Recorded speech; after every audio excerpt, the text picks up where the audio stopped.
Welcome to another DVD update. As you may see, I uploaded just the other day a DVD update which I recorded ages ago, all the way in October ago. This one's another late one. Of course, I'm just recording it now and uploading it as I've recorded it. But this is all the DVDs I got in Christmas. Yeah. That long ago.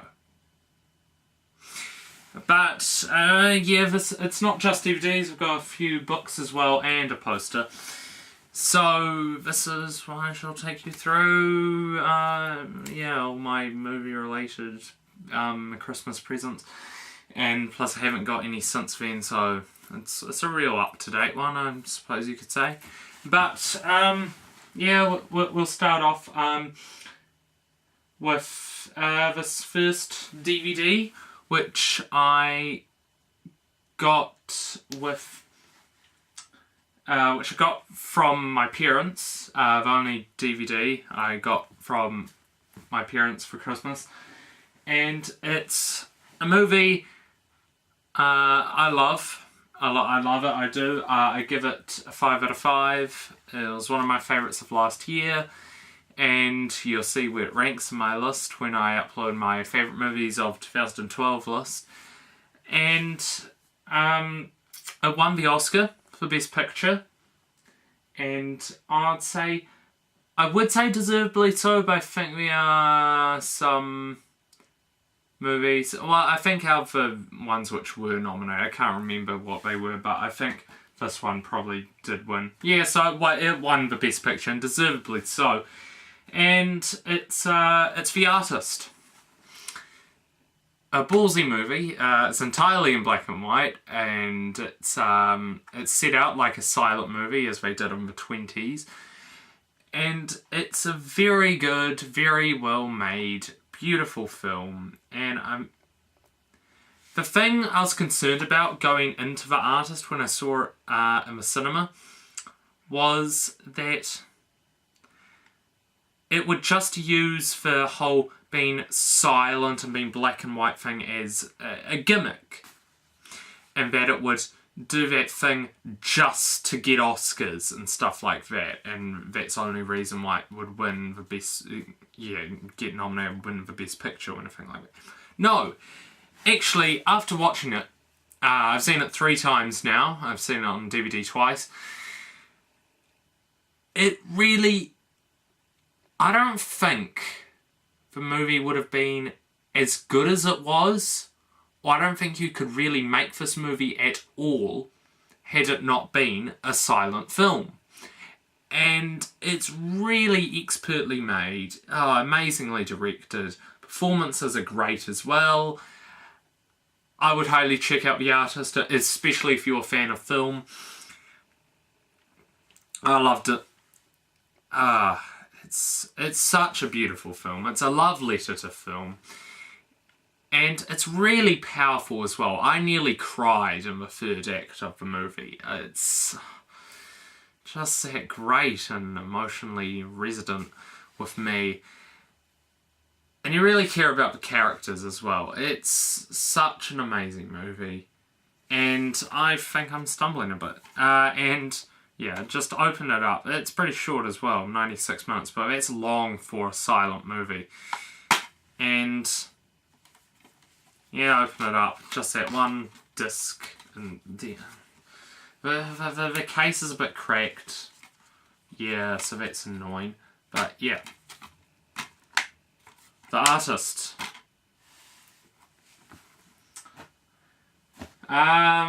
So that's the only DVD which I got for Christmas from my parents, at least.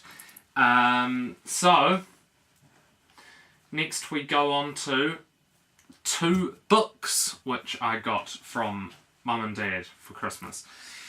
And they're 2 in a series.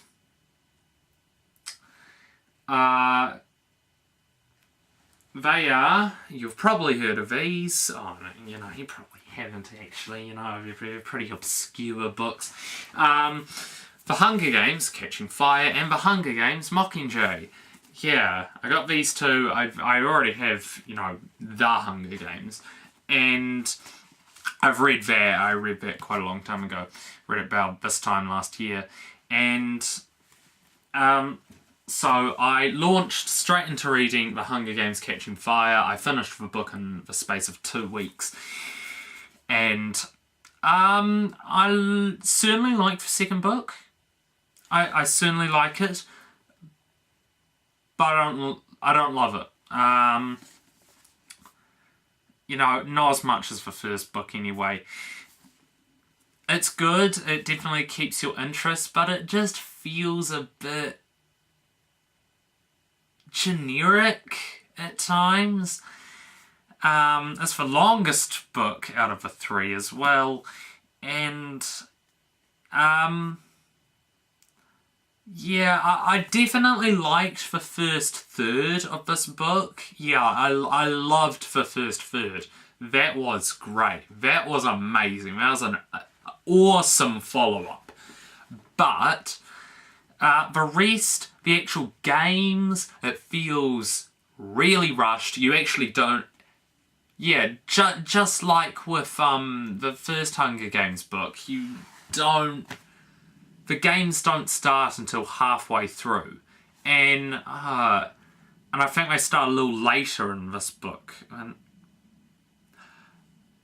yeah, it's very rushed. In the last half at least. But the first third was great. And I look forward to see how they're going to put this into a movie.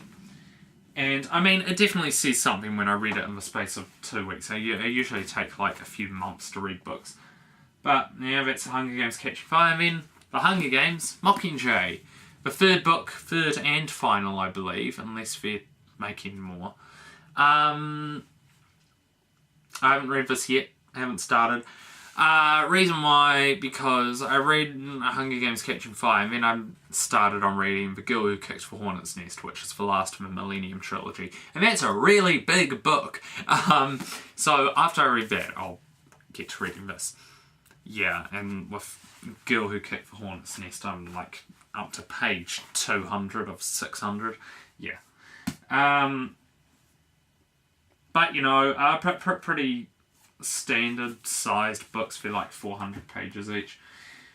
Yeah, those are The Hunger Games: Catching Fire and The Hunger Games: Mockingjay. Both novels. Second and third. Then the next is a movie poster. No, it's not a movie poster actually, it's a TV series poster. Pretty big. Got it in this right here.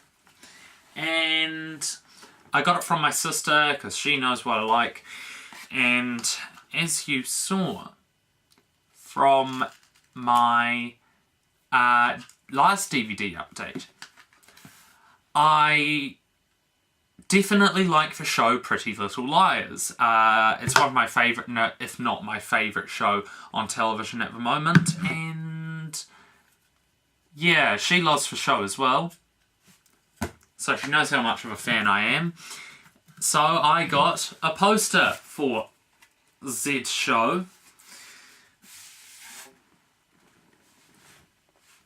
Yeah, it's a pretty big poster. And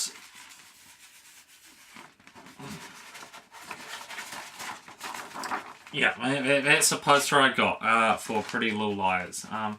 As you see, you've got the 4 main lead characters in their iconic shot of them sitting at the grave. And, yeah, never trust a pretty girl with an ugly secret. Oh my gosh, I can't believe I watched this show. But yeah, I got that from my sister, so I definitely like that. I'll put it up in this one spot right above my bed, right up there, and that'll about do it. I'll show you. I'm going to put it right up there. That should do.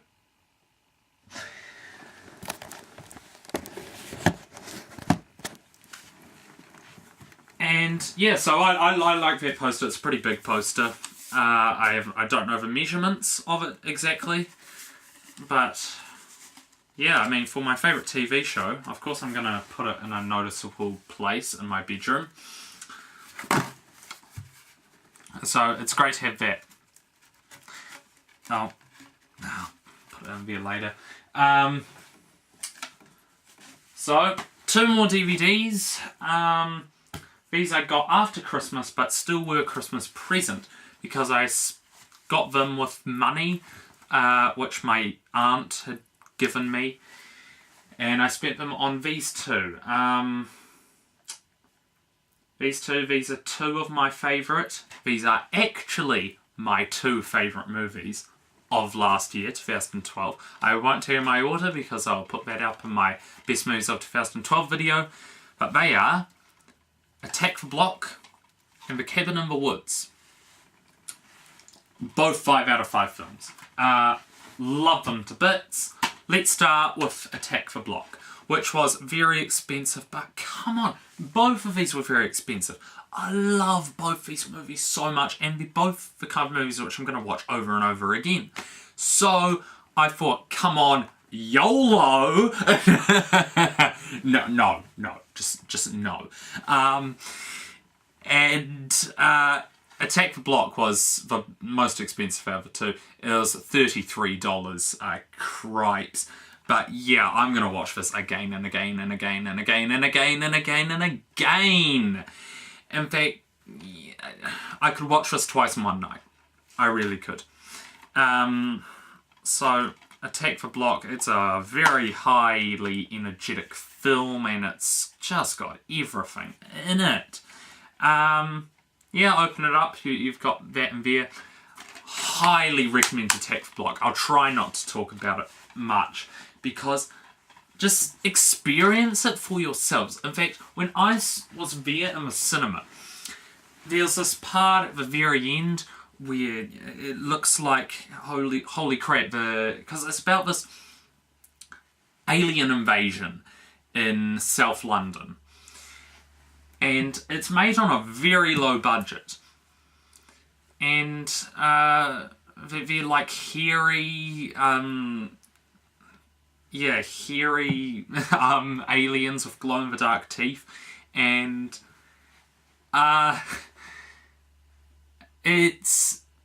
this gang, this like teenage gang, is trying to defeat the aliens pretty much, because they really brought it on themselves to how these aliens got here, and the rest is them trying to save the block.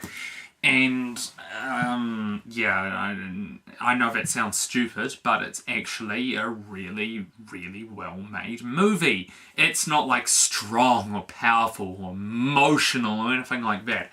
It's extremely fun. It's extremely intense. You actually care for these characters a lot. They start off like dickheads, but in the end, they're actually really likeable people. And I loved that transformation. And yeah, as I was saying, when I saw it in the cinema, there was this guy sitting next to me who was literally on the edge of his seat, like going, come on, come on, come on, come on. At the end, where all I'll say is lighting the fireworks. That's all I'll say. Next, Cabin in the Woods. Cost me $25. And I think I'm running out of time for this video, but don't you dare doubt this movie for 1 second. It's not what you expect. It's bizarre, it's batshit crazy, and just check out my review for really what I thought about this movie, because I say it all in that. And I saw this at the New Zealand International Film Festival, completely sold out. It sold out a week in advance. And I got like one of the last few tickets, and it was great seeing it with a large crowd. And just, you never know where this movie's going to go, especially that last half hour. Holy crap! And wow, it'll take your breath away. The Cabin in the Woods. Open it up. One disc in there. Yeah, it's got. It's only got like a featurette for special features. Same with Attack the Block. The artist had a bit more, and yeah. So that's my DVD update in a nutshell. Tried to do this quick. So yeah, Attack the Block, The Cabin in the Woods, The Hunger Games Catching Fire and Mockingjay, and Pretty Little Liars poster. So yeah, until my next DVD update or review, goodbye.